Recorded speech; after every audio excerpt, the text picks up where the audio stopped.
Hello students, welcome to the channel Rachna maths solutions. इस video में हम लोग सीख रहे हैं फर्स्ट ईयर इंजीनियरिंग सेमेस्टर 1 का मैथमेटिक्स ये सब्जेक्ट, जिसमें हमने चैप्टर स्टार्ट किया हुआ है लीनियर इक्वेशन, और ये उसका लेक्चर थर्ड है। लास्ट लेक्चर में हमने क्या सीखा था, ये डिपेंडेंट और इंडिपेंडेंट ये कंसेप्ट सीखे थे। वेक्टर्स को, रो वेक्टर्स को डिपेंडेंट या फिर इंडिपेंडेंट कैसे दिखाता है, ये कंसेप्ट सीखे थे हम लोग। उसी कंसेप्ट के ऊपर आज के लेक्चर में 2 सम करने वाले हैं। देखो, उन 2 सम के साथ डिपेंडेंट और डिपेंडेंट ये कंसेप्ट फिनिश हो जाएगी। ठीक है, तो देखो क्वेश्चन ये है अभी, show that the rose of the matrix. Matrix के अंदर ये जो भी रोज है ना, 4 रोज है, उनको क्या दिखाना है मुझे, लीनियरली डिपेंडेंट दिखाना है। Also express any row as a linear combination of other rows. और कोई भी एक रो अदर रो के साथ किस तरीके से रिलेशन में आता है वो भी मुझे दिखाना। तो देखो सॉल्यूशन लिखा, यहाँ पर उन्होंने रोज के नेमिंग नहीं की है, तो हम लोग रोज को नेम कर देते हैं। Let consider given rows of matrix as x1 x2 x3 and x4। यानी कि पहला वाला रो मैंने ये कंसिडर किया 1 0 -5 6, उसको नेमिंग कर दी x1 x2 x3 x4। इतना करने के बाद लेट कंसिडर मैट्रिक्स इक्वेशन से शुरुआत करनी होगी हमें। तो लेट कंसिडर फिर से लिखा मैट्रिक्स इक्वेशन। तो वो क्या होता है, जैसे कि हम लोग जानते हैं पहले लेक्चर से सीखा है, k1 x1 plus k2 x2 आएगा plus k3 x3 plus k4 x4 is equal to 0।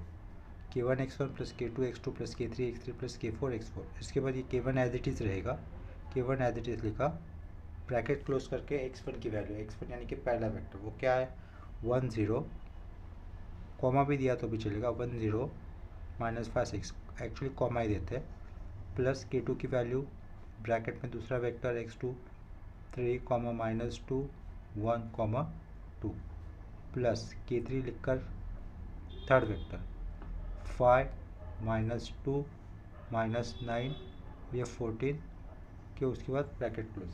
ठीक है, उतना समझा। उसके बाद वापस एक बार plus k4 vector, k4 constant, और उसके बाद x4 वेक्टर, दैट इज़ 4 -2 -4 और ये 5 आएगा और bracket close is equal to O, नहीं ओ यानी कि 0 वेक्टर। उसके अंदर के एलिमेंट्स कितने रहेंगे, 4 रहेंगे, और चारों को चारों 0 होने वाले। इतना लिखने के बाद क्या करेंगे हम लोग, इक्वेशंस बनाएंगे। देयरफॉर वी गेट, ऐसा लिखना होगा, देयरफॉर वी गेट। तो इक्वेशन क्या बनेगा, देखो 1 into k1 3 into k2 plus 3k2, 5 into k3 तो 5k3, और लास्ट में 4 इंटू k4 तो 4k4 is equal to 0। Similarly मुझे इसके आगे के इक्वेशंस बनाने हैं। 0 k1 लिख देते हैं, 0 k1 -2 k2 -2 k2, after that -2 k3 -2 k3, और इसके आगे -2 k4 is equal to 0। Next -5 k1 होगा, -5 k1 लिखा, उसके बाद प्लस k2, उसके बाद -9 k3 -9 k3, और उसके बाद -4 k4 इज इक्वल टू 0। और इसके तहत लास्ट इक्वेशन बनाना है। लास्ट इक्वेशन देखो क्या रहेगा, 6 k1 प्लस 2 k2, उसके बाद plus 14 k3 plus 14 k3 plus 5 k4 is equal to 0। ये जो भी इक्वेशंस आए हैं उनको हमें लिखना होगा मैट्रिक्स फॉर्म में। तो writing above equation in matrix form, writing above equations in matrix form. Equation को अगर मैं मैट्रिक्स फॉर्म में लिखूँगा तो देखो ये ऐसा आ जाएगा, मैट्रिक्स लिखा 1 3 5 4, 1 3 5 4, फर्स्ट रो ये आ जाएगा मैट्रिक्स के नोटेशन में। दूसरा क्या आएगा, 0 -2 -2 -2, 0 -2 -2, यहाँ पर भी -2। उसके बाद क्या आएगा देखो, -5 1 -9 और -4। -5 1 -9 और -4। उसके बाद 6 2 14 और ये 5 मैट्रिक्स, ठीक है, इज इक्वल टू को पहले मुझे क्या लिखना है यहाँ पर K1 K2 K3 K4 लिखा। अभी आएगा इक्वल टू लिखकर 4 0 लिखने हैं हमें, ठीक है। इसके बाद अपर ट्रायंगुलर मैट्रिक्स बनाने की प्रोसीजर करनी। कौन सी प्रोसीजर करनी? अपर ट्रायंगुलर मैट्रिक्स, यानी कि यहाँ पर A11 first row first column की पोजीशन पे कोई भी नंबर होना चाहिए, वो नंबर रखकर नीचे के सारे एलिमेंट 0 लाएंगे। तो यूजुअली हम लोग क्या करते हैं, A11 पोजीशन पे 1 लाते हैं, वो 1 यूज़ कर हम लोग नीचे के सारे एलिमेंट 0 लाते हैं। तो यहाँ पर नीचे के एलिमेंट सारे 0 करने के लिए A3 पोजीशन पे -5 वो 0 करना होगा, और A4 पोजीशन पे आया हुआ ये 6 है उसको 0 करना होगा, क्योंकि A2 पोजीशन पे R2 रो में इस पोजीशन पे ऑलरेडी 0 है। तो देखो यहाँ पे क्या करेंगे, R3 रो में कितना है -5 है ना, तो -5 में +5 किया तो काम हो जाएगा, लेकिन यूज़ क्या करना है R1, तो ये इधर R1 आएगा सेमीकोलन। R4 रो में 6 है, तो 6 - 6 किया काम होगा, लेकिन उसको इंटू कितना है R1 से करना है। तो कौन से रो में चेंजेस नहीं होंगे, R3 और R4 इस रो में चेंजेस होने वाले हैं, R1 और R2 इस रो में कोई चेंजेस नहीं होने वाले। तो पहले तो रो 2 एज इट इज़ लिखने हैं, 1 3 5 4 0 -2 -2 -2 उसको एज इट इज़ लिखा। यहाँ पर 0 आएगा, यहाँ पर 0 आएगा, तो वो 0 और ये 0 एज इट इज़ लिखा। देखो अभी ये 1 वाली पोजीशन किसकी है, ये 1 वाली पोजीशन R3 रो का पार्ट है। 1 + 5 इंटू R1, 1 क्या आ गया, R1 कितना था 3 था, तो 5 इंटू 3 15, और 15 + 1 इधर कितना लिखना है मुझे 16 लिखना है। सिमिलरली ये -9 किसका पार्ट है, R3 का पार्ट है, -9 है R3 का पार्ट, +5 -9 के ऊपर R1 कितना है 5, तो 5 इंटू 5 कितना होता है 25, 25 से -9 जाएगा तो अगेन 16 आएगा। ये 4 -4 R3 रो का पार्ट है, -4 R3 रो का पार्ट है, +5 इंटू -1 के ऊपर कितना है 4, 4 इंटू 5 20 में से 4 जाएगा तो अगेन ये कितना आ जाएगा 16 आ जाएगा। इसके बाद देखो अभी ये 2 किसका पार्ट है, R4 का पार्ट है, यानी कि रो 4 का पार्ट है। 2 - 6 इंटू 3, 6 3 कितना होता है, 6 3 होता है 18, लेकिन -18 करना होगा। 2 - 18 कितना होगा, -16 हो जाएगा, ये -16। एक नेक्स्ट इसके बाद के स्टेप, 14 किसका पार्ट है, रो 4 का पार्ट है, R4 का पार्ट है। 14 - 6 इंटू 5, अभी 6 5 कितना होता है, 6 5 30 में से अगर मैं 14 सब्ट्रैक्ट कर देता हूँ तो कितना आ जाएगा -16, क्योंकि 30 को साइड माइनस है ना, वो बड़ा है, -16 आ जाएगा। नेक्स्ट ये 5 R4 रो का पार्ट है, 5 - 6 इंटू 4, 6 इंटू 4 कितना हो जाता है 24 में से अगर 5 जाएंगे तो कितना हो जाएगा 20, मतलब -16 हो रहा है, वो भी -16 हो गया। इसके आगे के स्टेप में क्या करेंगे, देखो ये K1 K2 K3 K4 as it is, K1 K2 K3 K4 ये एज इट इज़ लिखा, इज इक्वल टू 0 0 0 0। देखो इसके फर्दर अपर ट्रायंगुलर मैट्रिक्स लाना है तो क्या कर देता हूँ, R2 रो R3 रो और ये R4 रो उसको इंटू कर देता हूँ। ये R2 रो में -2 दिख रहा है ना, तो R2 इंटू -1/2 कर देता हूँ। R3 को 1/16 से इंटू कर देते हैं, और R4 रो को -1/16 से इंटू कर देते हैं। किससे, -1/16 से। इसका मतलब मुझे R2 R3 और R4 इस रो में क्या दिखाई देगा, 1 ही दिखाई देगा ना, 1 जो नंबर से दिख रहा है उसकी जगह पे। तो उसके आगे के फर्दर सिंप्लीफिकेशन देखो, यहाँ पर ये 1 होगा 1 होगा 1 होगा, अगर -2 से थ्रू आउट इंटू करता हो तो ये भी 1 1 1 हो जाएगा, ये भी 1 1 1 हो जाएगा। तो मैट्रिक्स 1 3 5 4 0 1 1 1 0 1 1 1 0 1 1 1, और यहाँ पर क्या था K1 K2 K3 K4 is equal to 0 0 0 0। ठीक है, अभी देखो अपर ट्रायंगुलर मैट्रिक्स बनाने की प्रोसीजर करनी है। अपर ट्रायंगुलर मैट्रिक्स बना नहीं है, A11 पोजीशन उसके नीचे 0 आए हैं, A22 पोजीशन पे नंबर है वो यूज़ कर नीचे 0 लाने हैं।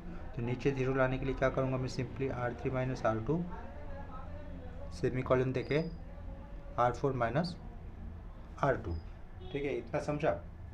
तो देखो पहले दो रो में कोई चेंजेस नहीं होंगे, वो एज इट इज़ 1 3 5 4 0 1 1 1 0 0 0 0 0 0 0 0।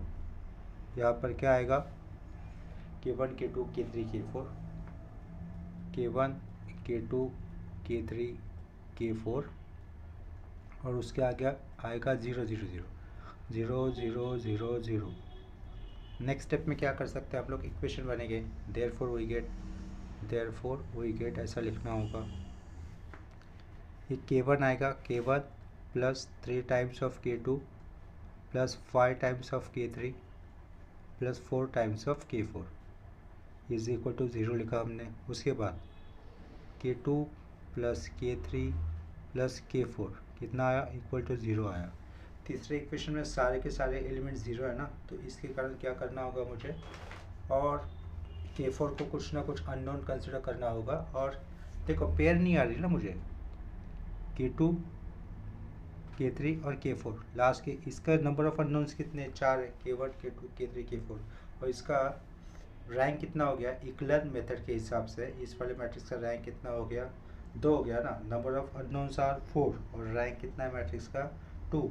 यानी कि number of unknown minus number of rank कर देता हो तो 4 माइनस 2 कितना होता है, 2 होता है ना। इसका मतलब 2 पैरामीटर मिलते हैं हमें। कितने पैरामीटर मिलते हैं, 2 पैरामीटर मिल जाते हैं। पैरामीटर यानी कि मुझे क्या करना होगा, K4 को T नाम से सब्स्टिट्यूट करना होगा और K3 को S नाम से सब्स्टिट्यूट करना होगा। इसे पैरामीटर कैसे कहेंगे हम लोग। Therefore let put K4 is equal to T माना और K3 इज इक्वल टू कितना माना, S माना। तो मुझे K2 in terms of T and S मिलेगा ना। ये इक्वेशन पहला, ये इक्वेशन दूसरा। देयरफॉर फ्रॉम 1 एंड 2 लिखा मैंने। 1 एंड 2 क्या मिलेगा, K2 आएगा, K2 प्लस K3 की वैल्यू S प्लस K4 की value T is equal to 0। तो K2 क्या हो जाएगा, माइनस S माइनस T। ये हो गई K2 की वैल्यू, ये है K3 की वैल्यू, ये है K4 की वैल्यू जो कि हमने कंसिडर की है। तो therefore from one equation K1 भी आ जाएगा ना। देयरफॉर फ्रॉम फर्स्ट इक्वेशन क्या होगा, K1 होगा ना, K1 plus 3 times of K2 यानी कि क्या, minus S minus T plus 5 times of K3 कितना है, S plus 4 times of K4 यानी कि कितना हो, T। 0 लिखा। K1 minus 3S minus 3T plus ये 5S आएगा प्लस 4T आएगा। Therefore K1 is equal to कितना होगा, 5S minus 3S 2S, 4T minus 3T single T equal to 0 नहीं है।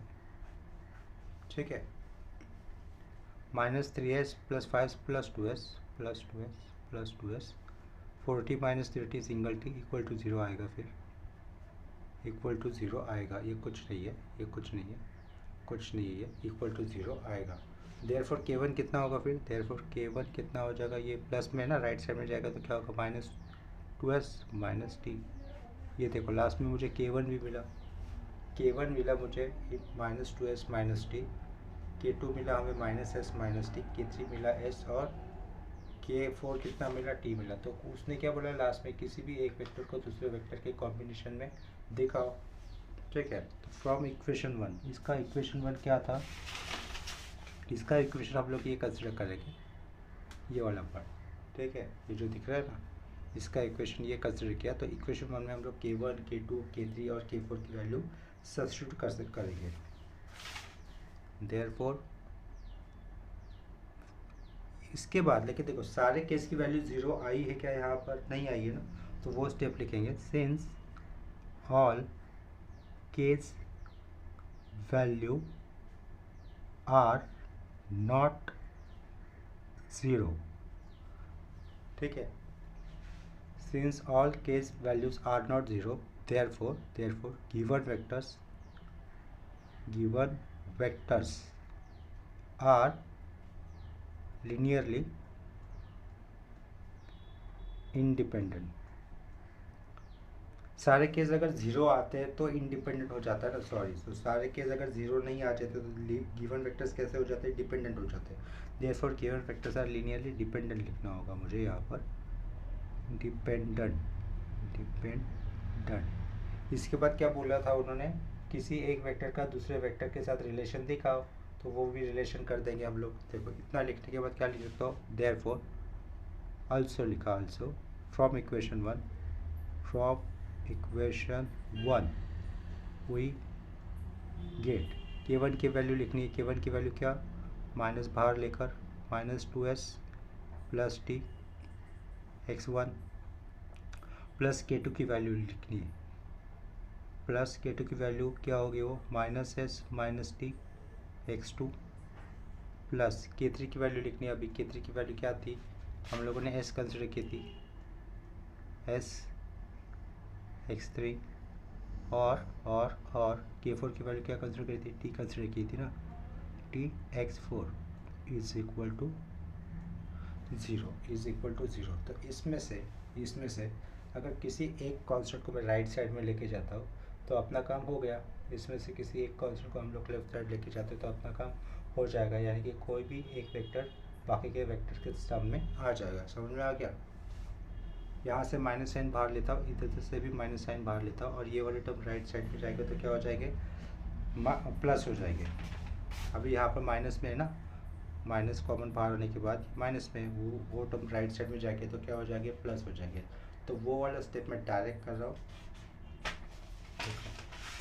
वो वाला स्टेप मैं डायरेक्ट कंसिडर करो कि इधर से माइनस साइन बाहर लिया है तो क्या रहेगा, बाहर minus of S plus T रहेगा, वो राइट साइड जाएगा तो क्या हो जाएगा, प्लस। लेफ्ट साइड में मैं ऐसे ही लिख रहा हूँ और यहाँ पे लिखा x3 लिखा, x3 सिर्फ लेफ्ट साइड में ये रखा, राइट साइड में ये सब जाएगा तो टी x4, ये वाला माइनस टर्म राइट साइड जाएगा तो plus 2s plus T x1, same ये वाला टर्म राइट साइड जाएगा तो क्या होगा, प्लस, तो plus s plus T x2। मतलब इनमें से, इन चारों में से कोई एक वेक्टर अदर वेक्टर के रिलेशन में इस तरीके से आ जाएगा। This is vector relation between the x1 x2 x3 f4। this express x3 as linear,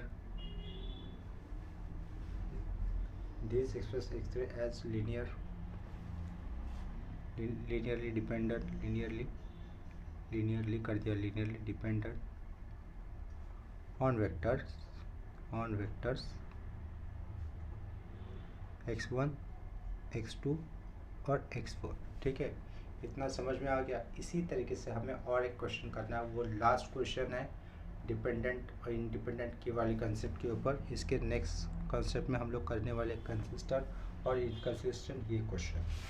जैसे कि आप लोगों ने सीखा हुआ है कि मैट्रिक्स का रैंक कैसे निकालते हैं, मैट्रिक्स का रैंक ऑफ मैट्रिक्स इस चैप्टर में मैंने सिखाया हुआ है। उसमें एक कंसेप्ट ये भी थी, मैट्रिक्स का रैंक निकालने के लिए हम लोग गिवन मैट्रिक्स को किस फॉर्म में लाते हैं, इक्विवेलेंट फॉर्म में लाते हैं। तो मैट्रिक्स का रैंक निकालने के लिए अगर मैं किसी भी गिवन मैट्रिक्स का मुझे रैंक निकालना है, सपोज किसी भी गिवन मैट्रिक्स का मुझे रैंक निकालना है, तो उस मैट्रिक्स का अगर मैं ट्रांसपोज लेता हूँ, यानी कि रो का कॉलम करता हूँ और कॉलम का रो कर लेता हूँ, गिवन मैट्रिक्स को अगर मैंने उसका ट्रांसपोज कर दिया और ट्रांसपोज करने के बाद जो भी मैट्रिक्स आएगा ना, उसको हम लोगों ने इक्विवेलेंट फॉर्म में लाया, फिर भी मैट्रिक्स का रैंक चेंज नहीं होगा। कहने का मतलब मैट्रिक्स को आप कैसे भी अरेंज करो, रखो, उसका कॉन्जुगेट भी ले लो, लेकिन मैट्रिक्स का रैंक चेंज नहीं होगा।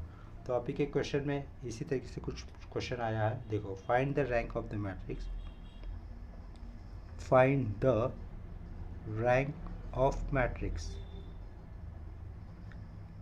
रैंक ऑफ मैट्रिक्स ये कंसेप्ट लास्ट चैप्टर की है, उसकी मैं लिंक यहाँ पर शेयर कर दूंगा डिस्क्रिप्शन बॉक्स में, तो आप चेक कर लो। रैंक अगर आपको पता नहीं तो आप वहाँ से चेक कर सकते हो, पता कर सकते हो कि होता क्या है वो। Find the rank of the matrix 1 1 -1 1 लिखा, 1 -1 2 -1 3101 3101, ये जो मैट्रिक्स है उसका मुझे क्या निकालना है, रैंक निकालना है। आगे क्या बोला है, डिस्कस बोला गया है, and discuss and find the relation, discuss and find the relation of linear dependence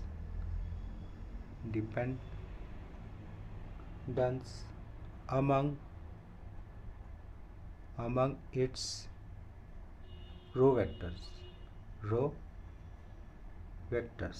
ठीक है, चलो सॉल्यूशन लिखा हम लोगों ने, क्वेश्चन के लिए स्टार्ट कर देते हैं। जैसे कि पिछला क्वेश्चन दिया था, एक मैट्रिक्स से दिया था उसके रोज को उन्होंने वेक्टर्स नाम दिया था, हम लोगों ने नाम दे दिया था। Let consider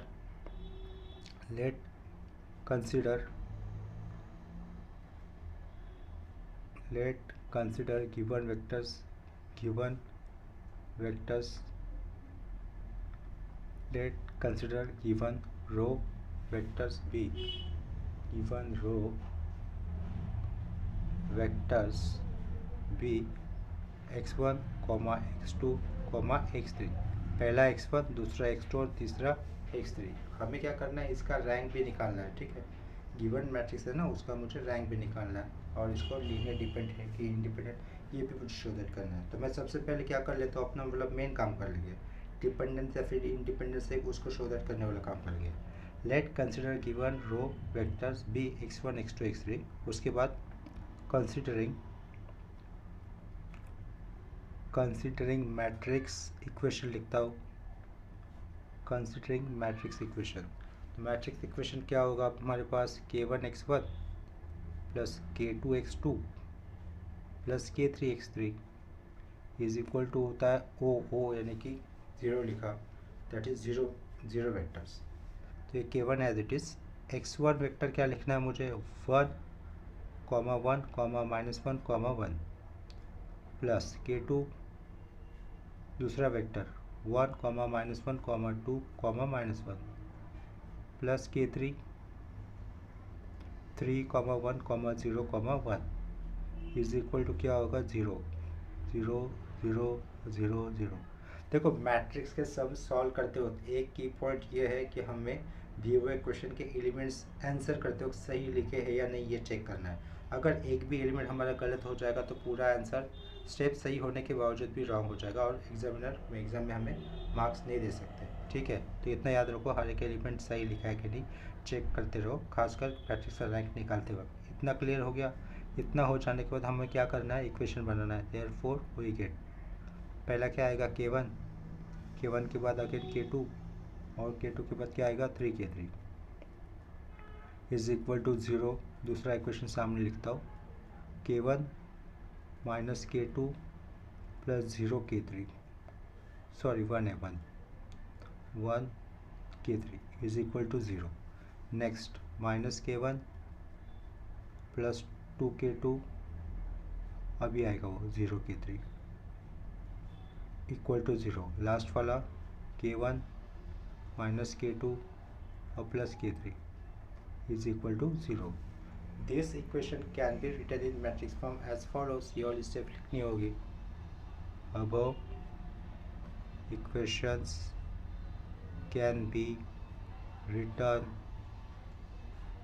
in matrix form. Above equations can be written in matrix form as follows। ठीक है, तो ये मैट्रिक्स फॉर्म 1, 1, 3, 1, 1, 3, उसके बाद क्या होगा 1, -1, 1, 1, -1, 1, -1, 2, 0, -1, 2, 0, 1, -1, 1, 1, -1, 1। ये जो हमें गिवन मैट्रिक्स ए था ना, क्या कहा मैंने, जो हमारे पास गिवन मैट्रिक्स ए था, ये उसी का ट्रांसपोज मैट्रिक्स बना हुआ जैसे लग रहा है कि नहीं। उसी ये वाला मैट्रिक्स जो लिखा है गिवन मैट्रिक्स ए का ही क्या लग रहा है, ट्रांसपोज लग रहा है। अगर इस मैट्रिक्स के ऊपर इस मैट्रिक्स को हम लोग इक्वल फॉर्म में लाएंगे, क्या कहा, ये जो मैट्रिक्स है इसको अपर ट्रायंगुलर मैट्रिक्स बनाना है ना, तो अपर ट्रायंगुलर मैट्रिक्स बनाते बनाते अगर ये इक्वल फॉर्म में आता है तो इक्वलेंस फॉर्म से जो रैंक निकलेगा ना इस मैट्रिक्स का, वही मेरा गिवन मैट्रिक्स का रैंक निकल हो जाएगा। तो हमें अलग से कोई रैंक निकालने की प्रोसीजर करनी नहीं होगी, ठीक है। तो K1 K2 K3 लिखा इज इक्वल टू क्या हो जाएगा यहाँ पर 0 0 0 0। इस मैट्रिक्स लिए बताता हूँ, देखो ये जो गिवन मैट्रिक्स ए था, गिवन मैट्रिक्स का ये मैट्रिक्स क्या दिख रहा है हमें, ट्रांसपोज दिख रहा है। अगर इस मैट्रिक्स को मैं अपर ट्रायंगुलर मैट्रिक्स में कन्वर्ट करता हूँ और upper triangular matrix equivalent form के मैट्रिक्स के साथ जैसे दिखता है, तो इक्विवेलेंट फॉर्म से हम लोग मैट्रिक्स का रैंक निकाल सकते हैं। इक्विवेलेंट फॉर्म क्या होता है मैट्रिक्स का, तो उसकी लिंक मैंने डिस्क्रिप्शन बॉक्स में डाली हुई है, तो आप वहाँ से चेक कर सकते हो कि मैट्रिक्स का इक्विवेलेंट फॉर्म से हम लोग रैंक कैसे निकाल सकते हैं। इसके बाद क्या करना है, अभी मुझे इस गिवन मैट्रिक्स को उसके अपर ट्रायंगुलर फॉर्म में लाना है, राइट। तो R2 माइनस R1 करना होगा, R3 प्लस R1 करना होगा और R4 माइनस R1 करना होगा। जो ऑपरेशंस करने हैं उसके चेंजेस मैं यहाँ पर लिख देता हूँ। देखो क्या करेंगे हम लोग, R2 minus R1 semi colon, R2 minus R1 R3 plus R1 और R4 माइनस R1, ठीक है। पहले रो में चेंजेस नहीं होंगे तो पहला रो एज इट इज़ लिखना होगा। नेक्स्ट पेज पे आते हैं,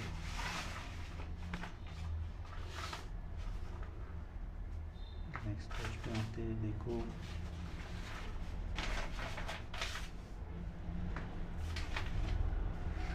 पहला रो एज इट इज़ लिखूंगा। पहला रो क्या है एज इट इज़ लिखने के लिए 1 1 3, पहला रो लिखा 1 1 3। R2 माइनस R1, तो 1 minus 1 0, minus 1 minus 1 minus 2, 1 minus 3 minus 2, 0 minus 2, 1 minus 3 minus 2, इतना समझा। माइनस 1 प्लस 1 2 प्लस 1 3, इधर आएगा 0 3, 0 plus 3 3 3। Next R4 minus R1, minus 1 minus 1 minus 2, 1 minus 3 minus 2, 0 minus 2 और ये होगा माइनस 2। यहाँ पे क्या रहेगा K1 K2 K3 is equal to 0 0 0, ठीक है, 4 0 आ जाएंगे। नेक्स्ट स्टेप में क्या करेंगे, देखो अपर ट्रायंगुलर मैट्रिक्स तो आया नहीं है, ये जो -2 है उसके नीचे के सारे एलिमेंट्स मुझे 0 लाने हैं। तो क्या कर देता हूँ, सेकेंड रो को मैं -1/2 से इंटू करूँगा, थर्ड रो को मैं 1/3 से इंटू करूँगा और फोर्थ रो को मैं अगेन -1/2 से इंटू कर देता हूँ। तो मैट्रिक्स में चेंजेस कैसे होंगे, first row as it is, यहाँ पर 0 1 1 होगा, यहाँ पर 0 1 1 होगा और यहाँ पर भी 0 1 1 हो जाएगा। मैट्रिक्स को पूरा कवर करो, सारे एलिमेंट्स उसके अंदर आने चाहिए। थोड़ा सा इसको एक्सटेंड किया, पहले छोटा था। इसके बाद ये K1 K2 K3 as it is लिखा इज इक्वल टू, ये क्या करेंगे हम लोग 4 0 लिखेंगे, 1 2 3 4। अपर ट्रायंगुलर मैट्रिक्स बनाना है तो इसका मतलब A22 पोजीशन के नीचे के एलिमेंट्स क्या होने चाहिए, अभी 0 होनी चाहिए हमारे। तो A22 पोजीशन ये है, उसके नीचे के सारे एलिमेंट्स 0 लाने के लिए क्या करेंगे हम लोग, R3 minus R2 semi colon R4 minus R2।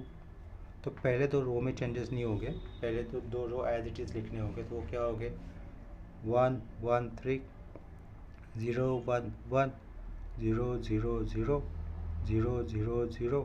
यह अपर ट्रायंगुलर मैट्रिक्स आ गया। देखो A11 नीचे 0, A22 नीचे 0, A33 पोजीशन उसके नीचे भी 0 आया है ना, इसका मतलब ये अपर ट्रायंगुलर मैट्रिक्स बन गया। और मैट्रिक्स को इक्विवेलेंट फॉर्म में लाने के लिए क्या कह रहा हूँ मैं, बेसिकली किसी भी मैट्रिक्स को इक्विवेलेंट फॉर्म में लाने के लिए यही करना होता है, यानी कि सेम मैट्रिक्स को अपर ट्रायंगुलर मैट्रिक्स में ही लाना होता है। तो इक्विवेलेंट फॉर्म में अलग क्या है, देखो इक्विवेलेंट फॉर्म में क्या देखना होता है, मैट्रिक्स का रैंक निकालने के लिए इक्विवेलेंट फॉर्म में मैट्रिक्स आने के बाद, यानी कि अपर ट्रायंगुलर मैट्रिक्स के फॉर्म में आने के बाद इक्विवेलेंट फॉर्म में क्या देखना होता है, नंबर ऑफ नॉन जीरो रोज कितने, क्या कहा, नंबर ऑफ नॉन जीरो रोज कितने होते हैं ये देखना होता है। अभी देखो 1 1 3 फर्स्ट रो में तो एलिमेंट है, 0 1 1 सेकेंड रो में भी एलिमेंट है। इसका मतलब ये जो मैट्रिक्स था, जो गिवन मैट्रिक्स था ना, उसका ये ट्रांसपोज बना था, उसके मैट्रिक्स में नंबर ऑफ नॉन जीरो रोज कितने आए, 2 आए। तो इसका मतलब गिवन मैट्रिक्स का रैंक कितना हो गया, 2 हो गया। आया समझ में, इसका मतलब गिवन मैट्रिक्स का रैंक कितना हो गया, 2 हो गया।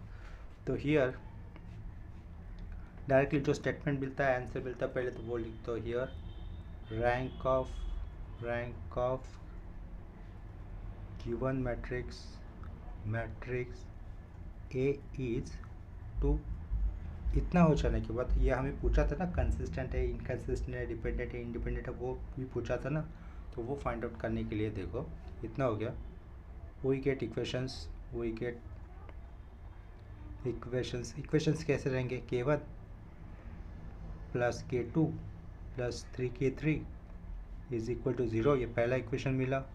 दूसरा इक्वेशन क्या मिलेगा, k2 plus k3 is equal to 0, ये दूसरा इक्वेशन मिला।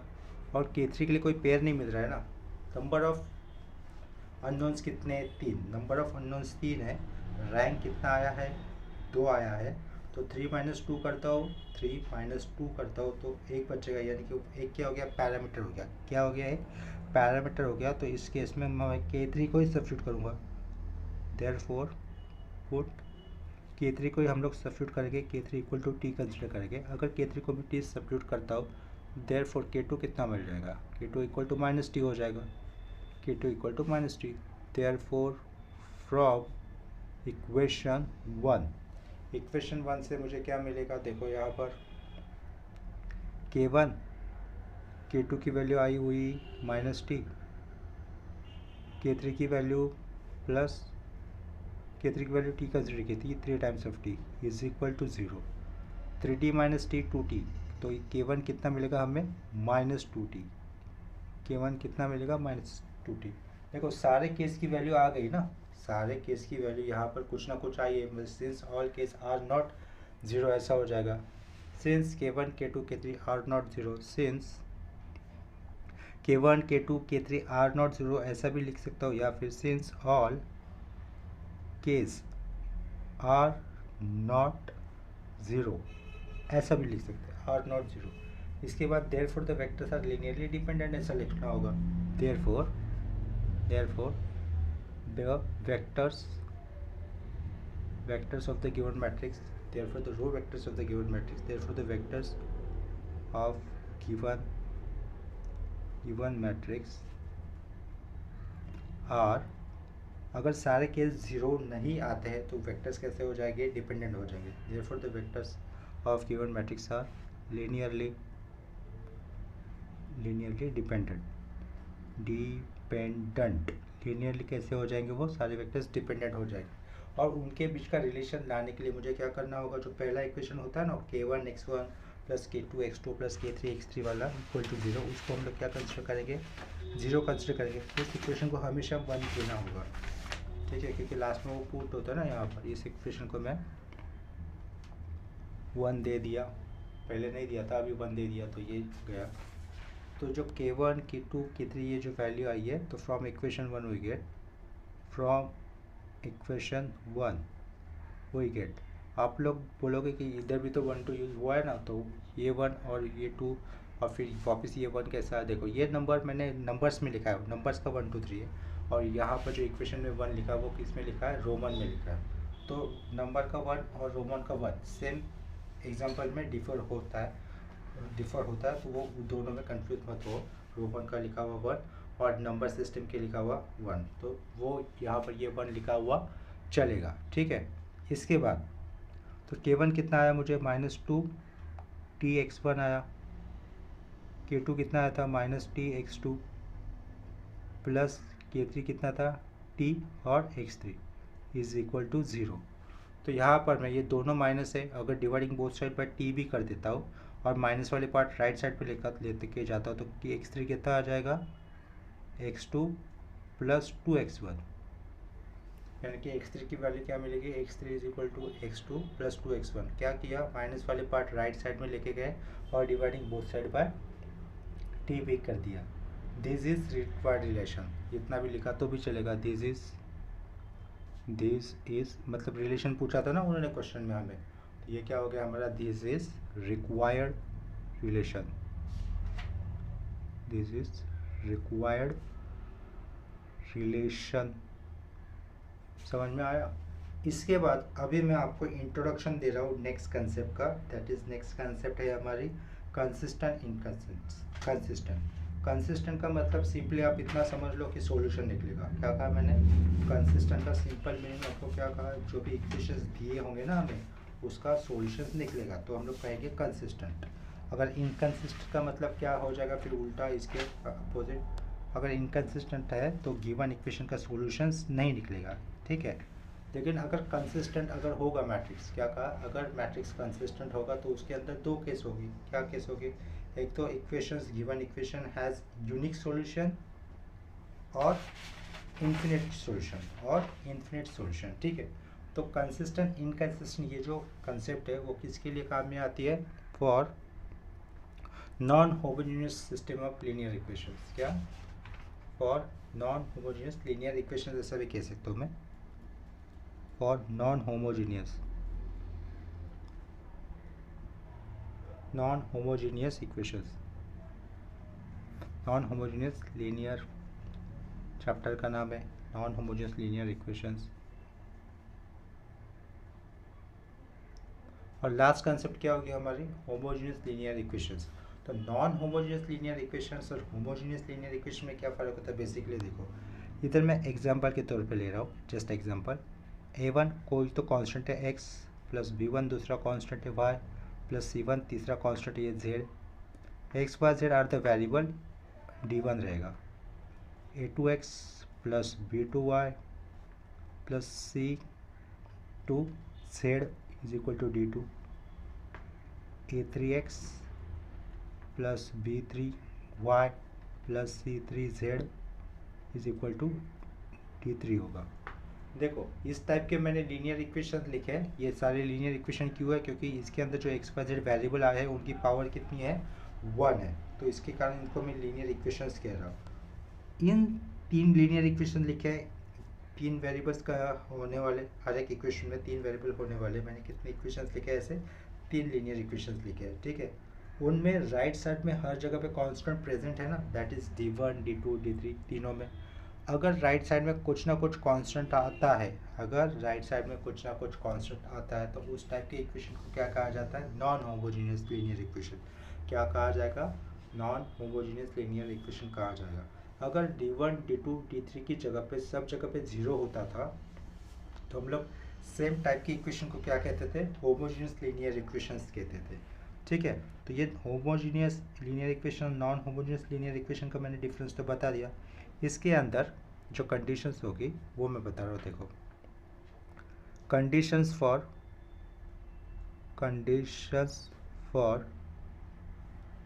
इक्वेशंस टू बी कंसिस्टेंट, ठीक है।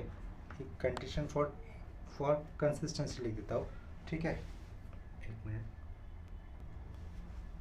Condition for matrix to be inconsistent, condition for matrix to be, matrix लिखा, कंडीशन फॉर मैट्रिक्स या फिर इक्वेशन भी बोल सकते हैं, condition for matrix to be consistent.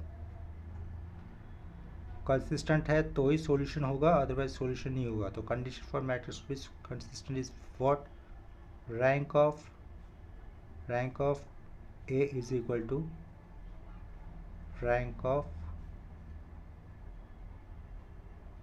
A comma B लिखा, या फिर उसको आप लोग क्या लिख सकते हैं, ऐसा भी लिख सकते हैं, रैंक ऑफ ए, ये वर्टिकल लाइन डाला, और बी, ऐसा भी चलेगा। वो क्या होता है वो नेक्स्ट लेक्चर में बताता हूँ। इसको कहते हैं ऑगमेंटेड मैट्रिक्स। क्या कहते हैं, ऑगमेंटेड मैट्रिक्स। और यह है rank of A. Rank of A क्या आएगा, जो भी इक्वेशंस होगा ना, उस इक्वेशन से जो भी कोएफिशिएंट का मैट्रिक्स होगा वो हमारा होगा रैंक ऑफ ए। तो condition of matrix to be consistent क्या लिखा है, rank of A is equal to rank of A B लिखा है। इसके बाद अगर कंसिस्टेंट होता है तो 2 सॉल्यूशंस आएंगे, 2 कंडीशंस आएगी। कंसिस्टेंस है अगर मैट्रिक्स तो 2 कंडीशंस आएगी। क्या आएगी, फॉर यूनिक सॉल्यूशन, एक तो यूनिक सॉल्यूशन होगा, ठीक है। फॉर यूनिक सॉल्यूशन के लिए कंडीशन क्या होगी, rank of A is equal to क्या रहेगा, नंबर ऑफ अननोन्स, यानी कि एक्स वाई जेड ये जो भी होते हैं ना वो क्या होते हैं, नंबर ऑफ अननोन्स होते हैं।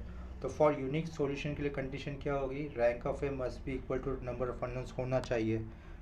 अदरवाइज अगर ऐसा कंडीशन सेटिस्फाई नहीं होगा, इसका मतलब फॉर इन्फिनिट सॉल्यूशन, बहुत सारे सॉल्यूशन है, सॉल्यूशन तो है लेकिन एक नहीं है, एक से ज़्यादा है, तो for infinite solution infinity solution के लिए कंडीशन क्या हो जाएगी, rank of A less than rank of A less than number of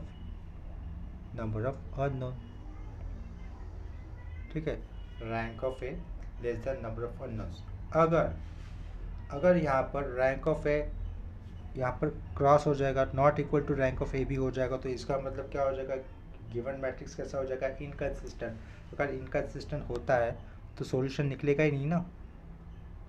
for inconsistent for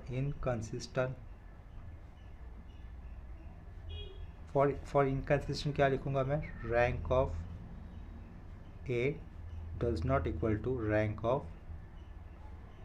of A comma B,